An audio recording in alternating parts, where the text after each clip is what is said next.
Hei,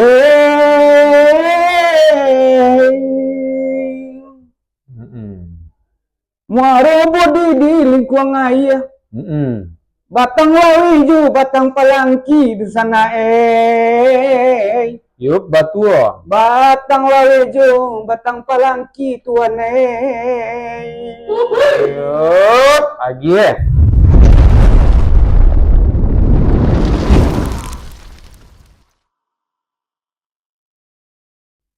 Bismillahirrahmanirrahim. Assalamualaikum warahmatullahi wabarakatuh. Selamat pagi warga Nagari Morobodi. Kembali kita berjumpa di Morobodi Podcast. Yang hari ini kita akan bincang-bincang tentang seputar Nagari Morobodi. Untuk itu, mari kita perkenalkan kita satu persatu. Saya sendiri, Jaswardi, Kepala Jorong Dusun Tuo, dan sebelah kiri saya, Alfian Tony, Kepala Jorong Bungo Pinang. Dan sebelah kiri saya yang di pinggir, Bapak Edison, Kepala Jorong Tanjung Pau. Mungkin kita akan membahas satu persatu. Mungkin di Nagari Morobodi ada 3 jorong. Pertama jorong Dusun Tuo, Tanjung Pau, dan Bungo Pinang. Untuk itu kita akan membincang informasi atau keadaan yang seputar jorong Bungo Pinang. Baik, untuk itu kita langsung saja kepada Bapak Jorong Bungo Pinang, Bapak Alfian Tony, untuk menjelaskan hal-hal atau informasi-informasi yang ada di Jorong Bungo Pinang. Pada Bapak Alfian Tony, kita persilakan. Baik, Pak Jorong Dusun Tuo, terima kasih atas waktu yang diberikan. Mungkin kita akan menceritakan pertama dulu tentang Jorong Bungo Pinang. Mula berdirinya Jorong Bungo Pinang, mula pemekarannya Jorong Bungo Pinang itu di tahun 2016.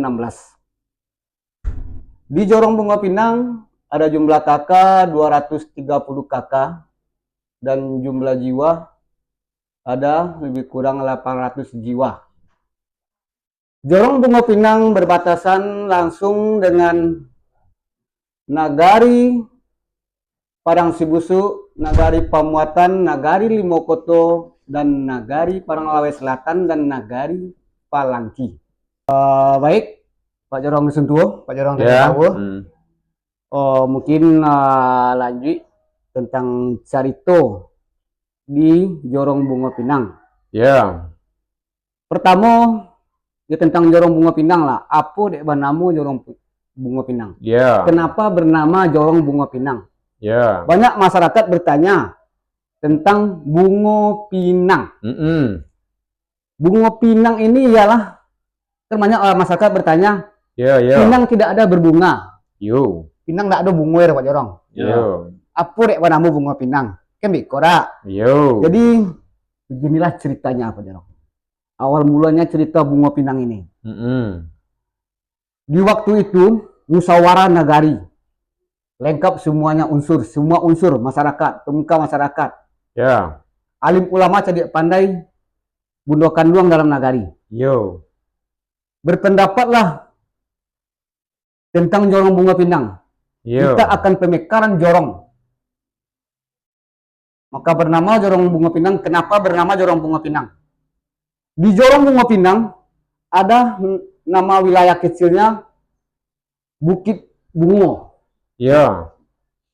Ada yang bernama Sungai Pinang. Yang ini Bukit Bungo, yang ini Sungai Pinang. Jadi pada malam itu, di waktu rapat yang sangat antusias warga, bahkan sampai larut malam, sekitaran selesainya mencari nama Bungo Pinang ini, sampai malam selesai. Lama sampai jam 2 malam Pak Jorong selesai ya. Di waktu itu ada nama inilah usulan dari warga. Jadi terbitlah dari salah satu warga mencari nama ini. Di perbatasan Paranglawe Selatan dengan Limokoto, ada situ nama kecilnya Sungai Pinang. Di dekat jalan lintas Sumatera ini ada namanya itu Bukit Bungo. Bagaimana kita ambil di sini bungonya? Yang di sini kita ambil pinangnya. Jadi bla bla bla bla. Langsung koordinasi sama satu sama yang lain. Maka cocok. Alhamdulillah selesai dan sudah dinamakan, ini diambil bungo, di sana diambil pinang. Bernamalah Bungo Pinang. Nagari Muarobodi. Bungo Pinang ini berbatasan langsung dengan Padang Sibusu, Pamuatan, Lima Koto, Padang Lawe Selatan, Yo Nagari Palangki. Di dalam Bungo Pinang ini secara geografis sangat luas. Baik, di Jorong Bungo Pinang banyak cerita rakyat yang di dalamnya berbagai cerita, sangat banyak sekali. Seperti cerita nasi sebokar atau nasi sekepal atau nasi sibokar. Itu pertama. Dan kedua, sejarah-sejarah lainnya ada Bukit Bule yang dinamakan Bukit Kebulatan, ada itu Bukit Suduang-Suduang, ada itu Lansono Godang. Mungkin itu ya, kalau tentang sejarah cerita rakyat ini. Ada juga apa ya namanya itu, kepastiannya sejarah itu ada. Ibaratnya kecil orang awak jauh boleh ditunjukkan, dokek boleh dikakuan Pak Jarong. Misalnya cerita nasi sebokar, adanya sampai kini masih ada. Bahkan nasi sekepal itu makin tahun makin besar. Nantilah kita bahas cerita-cerita yang lainnya, masih banyak lagi cerita yang disebut sejarah itu banyak. Mungkin itu dulu yang dapat kita sampaikan. Itu aduh melagu seketek Pak Jorong.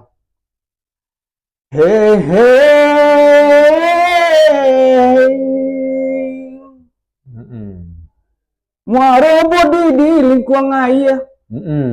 Batang Lawiju, Batang Palangki di sana Yup, batua. Batang Lawiju, Batang Palangki tuan Yup, lagi ya. Assalamualaikum warahmatullahi wabarakatuh. Terima kasih. Nama saya Alfian Tony. Pok ketik bernama Kodang Bagala, Ponjalam orang Imbaukan. Baik, terima kasih kepada Bapak Jorong Bungo Pinang, Bapak Penjalam atau Bapak Alfian Tony yang telah memaparkan cerita-cerita atau sejarah-sejarah di Jorong Bungo Pinang. Sangat menarik apa kita menilik apa yang ada di Jorong Bungo Pinang. Mudah-mudahan ke depan dapat kita sambung atau kita telik lagi sampai ke akar-akarnya. Terima kasih Bapak Penjalam. Ya. Baik, selanjutnya kita akan mewawancarai atau mengulik apa-apa yang terjadi di Jorong Tanjung Pau kepada Bapak Edison sebagai Kepala Jorong Tanjung Pau. Kita persilakan. Ya, terima kasih kepada Bapak Jorong Nusuntuo yang telah memberi kesempatan kita. Sejarah untuk Jorong Tanjung Pau yang luasnya ia berbatasan dengan Sungai Batang Lawe dengan Batang Pelangki. Yang kalau nagari Kota Baru sama nagari Padang Sibusu. Ya. Wilayah luasnya wilayah Tanjung Pau 1,184 hektar dengan jumlah KK 3.348 dengan penduduk 3.316. Di Jorong Tanjung Pau salah satu pusat pemerintah nagari karena terletaknya kantor nagari dan pasar nagari Morobodi. Kalau kita menilik, ada beberapa cerita rakyat, yaitu Selama Watu Putih, Padang Datar, Tapian Ambun, dan Limau Kabau. Mungkin itulah sekilas seputar Jorong Tanjung Pau. Terima kasih. Baik, terima kasih kepada Bapak Jorong Tanjung Pau yang telah menyampaikan beberapa informasi, mudah-mudahan berguna bagi warga nagari Morobodi.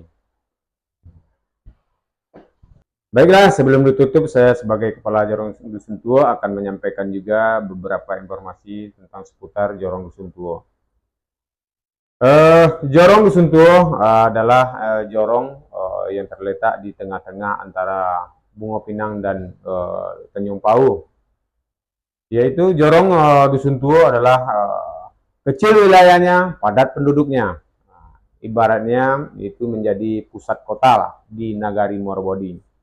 Jorong Dusun Tuo terdiri dari 483 kakak dengan jumlah jiwa lebih kurang 1.627 jiwa. Jorong Dusun Tuo adalah merupakan jorong yang sudah lama termasuk Bungo Pinang adalah salah satunya yang termasuk dari Jorong Dusun Tuo di kala itu dulu. Tetapi tahun 2016 terjadi pemekaran, maka Jorong Dusun Tuo itu dibagi dua. Yang pertama itu Jorong Dusun Tuo, yang kemudian Jorong Bungo Pinang.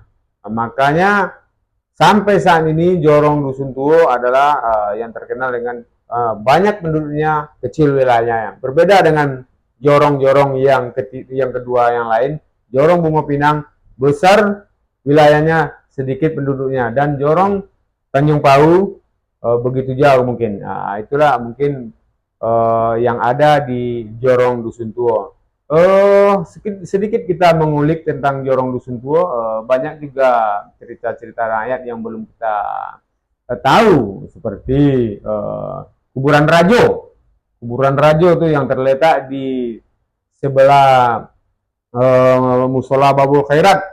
Cerita dari Kuburan Rajo itulah sudah lama terjadinya atau terbentuknya, cuman tidak akan kita ulas dulu, mungkin sekedar ada aja sekarang. Kemudian Jorong Dusun Tuo juga terdiri dari dusun-dusun. Itu ada 4 dusun di situ. Pertama Dusun Talau, Dusun Bodi, Dusun Lobu, Dusun Palokoto. Jadi dasar-dasar itulah yang sampai sekarang di Jorong Dusun Tuo itu ada pembagian wilayahnya sangat gampang. Itu terjadi nama-namanya di situ. Mungkin sekilas itu saja mungkin yang bisa saya sampaikan sebagai Kepala Jorong Dusun Tuo. Saya sebagai selaku pembawa acara.